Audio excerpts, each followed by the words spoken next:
Good morning students, I am your library teacher miss Gurmeet. आज मैं आपको मानवीय संवेदना से भरपूर कहानी सुनाने जा रही हूँ जिसका टाइटल है बूढ़ी काकी।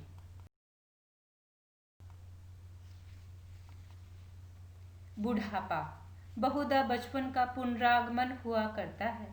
बूढ़ी काकी में जीवा स्वाद के अलावा और कोई चेष्टा शेष ना थी, ना ही अपने कष्टों की ओर आकर्षित करने के लिए रोने के अतिरिक्त दूसरा कोई सहारा ही। समस्त इंद्रियां, हाथ और पैर जवाब दे चुके थे। जमीन पर पड़ी रहती और घर वाले कोई बात उनकी इच्छा के प्रतिकूल करते, जैसे भोजन का समय टल जाता अथवा बाजार से कोई वस्तु आती और उन्हें ना मिलती तो वो रोने लगती। उनका रोना सिसकना साधारण नहीं था, वो गला फाड़ फाड़ कर रोती थी। काकी के पति का स्वर्गवास हुए कालांतर हो चुका था। बेटे तरुण हो होकर चल बसे थे। अब एक भतीजे के अलावा कोई नहीं था। उसी भतीजे के नाम उन्होंने अपनी सारी संपत्ति कर दी थी। भतीजे ने संपत्ति अपने नाम लिखवाते समय खूब लंबे चौड़े वायदे किए। यद्यपि इस संपत्ति की वार्षिक आय इतनी थी कि पूरा परिवार आराम से गुजर बसर कर सकता था, लेकिन फिर भी बूढ़ी काकी को भोजन भरपेट नहीं मिलता था। इसमें उनके भतीजे पंडित बुद्धिराम का अपराध था अथवा उनकी अर्धांगिनी श्रीमती रूपा का। इसका निर्णय करना सहज नहीं था। रूपा स्वभाव से तीव्र थी, लेकिन भगवान से डरती थी। पंडित बुद्धिराम सज्जन व्यक्ति थे, पर उसी समय तक जब तक उन पर आँच न आए। यदि द्वार पर कोई भला आदमी बैठा हो और बूढ़ी काकी अपना राग अलपने लगती तो वो उसी समय आग बबूला हो जाते और घर में आकर उन्हें जोर से डांटते। माता पिता का यह रंग देखकर बुद्धिराम के दोनों बेटे भी बूढ़ी काकी को बहुत सताते थे। संपूर्ण परिवार में अगर किसी को काकी से अनुराग था तो वो थी बुद्धिराम की छोटी बेटी लाडली। रात का समय था। बुद्धिराम के द्वार पर शहनाई बज रही थी। आज उसके बड़े बेटे का तिलक समारोह था। घर के अंदर महिलाएं गा रही थी और रूपा मेहमानों के लिए भोजन की व्यवस्था करने में व्यस्त थी। वहां बहुत सारे पकवान बन रहे थे। बूढ़ी काकी अपनी कोठरी में बैठी हुई थी और पकवानों की सुगंध उन्हें बेचैन कर रही थी। वे मन ही मन विचार कर रही थी, संभवतः मुझे भोजन नहीं मिलेगा। इतनी देर हो गई है, कोई भोजन लेकर नहीं आया। मालूम होता है सब लोग भोजन कर चुके हैं, मेरे लिए कुछ न बचा हो, ये सोचकर उनको रोना आया। लेकिन अपशगुन के भय से वो रो न सकी। काकी देर तक इन्हीं दुखदायी विचारों में डूबी रही। घी और मसालों की सुगंध रह रह कर मन को आपे से बाहर कर रही थी।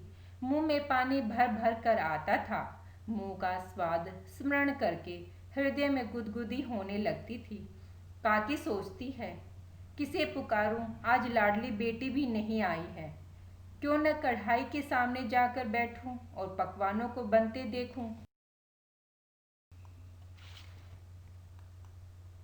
इस प्रकार निर्णय करके बूढ़ी काकी हाथों के बल सरकती हुई बड़ी कठिनाई से चौखट से उतरी और धीरे धीरे रेंगती हुई कढ़ा के पास जा बैठी।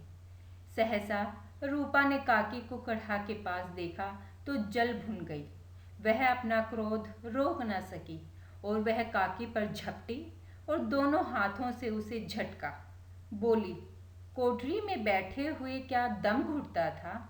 अभी भगवान को भोग नहीं लगाया, मेहमानों ने नहीं खाया, तब तक धैर्य न हो सका।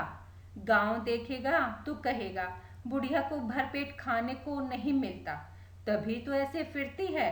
बूढ़ी काकी ने न सिर उठाया, न बोली और न रोई। चुपचाप रेंगती हुई अपनी कोठरी में चली गई। वे अपनी कोठरी में जाकर पश्चाताप करने लगी। उन्हें अपनी जल्दबाजी पर क्रोध था। और कहती है, सच ही तो है, जब तक मेहमान भोजन ना करें घर वाले कैसे खाएंगे। मुझसे इतनी देर भी ना रहा गया, सबके सामने मान उतर गया। अब जब तक कोई बुलाने नहीं आएगा तब तक नहीं जाऊंगी। मेहमानों ने भोजन किया, घर वालों ने भोजन किया, सभी भोजन कर चुके थे, परंतु काकी को किसी ने नहीं पूछा। उनके बुढ़ापे पे किसी को करुणा न आई थी। लाडली को काकी से अत्यंत प्रेम था। बेचारी भोली भाली लड़की थी। जब उसके माता पिता ने काकी को निर्दयता से घसीटा तो लाडली का के हृदय में झुंझुलाहट थी। हम लोग काकी को पूरियां क्यों नहीं देते? अगर काकी ने मेहमानों से पहले खा लिया तो क्या बिगड़ जाएगा? लाडली ने अपने हिस्से की पूरियां न खाई थी और इन्हीं पूरियों को गुड़िया के डिब्बे में बंद करके रखा हुआ था और डिब्बे को काकी के पास ले जाना चाहती थी। उसका हृदय अधीर हो रहा था। रात के 11 बज चुके थे। रूपा सो चुकी थी, पर लाडली की आंखों में नींद न थी। वो बूढ़ी काकी को पूरियां खिलाने की खुशी उसे सोने न दे रही थी। जब उसे विश्वास हो चुका कि अम्मा सो चुकी है तो वह उठी और काकी की कोठरी की ओर चल पड़ी। लाडली ने अपने हिस्से की पूरियों का डिब्बा काकी को दिया, लेकिन इन थोड़ी सी पूरियों ने काकी की भूख को और ज़्यादा बढ़ा दिया। जिस प्रकार थोड़ी सी वर्षा ठंडक के स्थान पर और भी गर्मी पैदा कर देती है, उसी प्रकार इस थोड़ी सी पूरियों ने काकी की सुधा और इच्छा को और भी उत्तेजित कर दिया था। मन में सोच रही थी कि और पूरियां कैसे पाऊं। वे कुछ देर इस इच्छा को रोकती रही, पर काकी का अधीर मन इच्छाओं के प्रलंब बहाव में बह गया। उनके मन से उचित व अनुचित का विचार जाता रहा। अचानक लाडली से बोली, मेरा हाथ पकड़कर वहां ले चलो जहां बैठकर मेहमानों ने भोजन किया था। लाडली उनका अभिप्राय समझ न सकी और काकी को झूठी पतलों के पास बैठा दिया। काकी वहां से झूठन को उठाकर खाने लगी। रूपा लाडले को ढूंढती हुई आई तो देखती है रूपा का हृदय सन हो गया। ऐसा प्रतीत हुआ मानो जमीन रुक गई हो, आसमान छिपकर खा रहा हो। करुणा व भय से उनकी आंखें भर आई। वह सोचने लगी, हाय कितनी निर्दयी, जिसकी संपत्ति से मेरे परिवार का पालन पोषण हो रहा है, उसकी ये दुर्गति, और वो भी मेरे कारण। हे दयामय भगवान, मुझसे बड़ी भारी चूक हुई है, मुझे क्षमा करो। आज मेरे घर में हजारों मनुष्य ने भोजन पाया, परंतु जिसके कारण यह शुभ दिन आया, आज वह भोजन के लिए ऐसे झूठन खा रही है।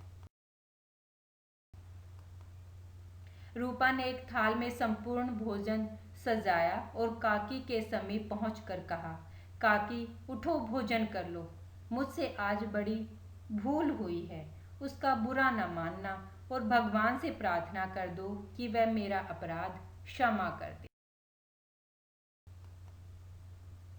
भोले भाले बच्चे की भांति जो मिठाइयाँ पाकर मान और अपमान और तिरस्कार भूल जाते हैं, काकी सब भूल कर बैठी हुई खाना खा रही थी।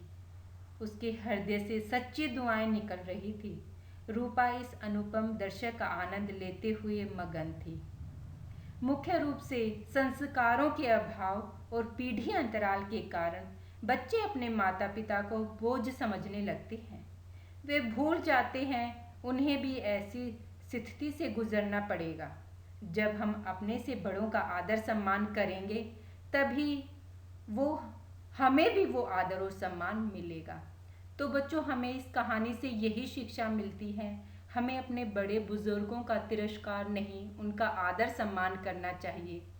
उम्मीद करती हूँ आपको ये कहानी पसंद आई होगी। धन्यवाद।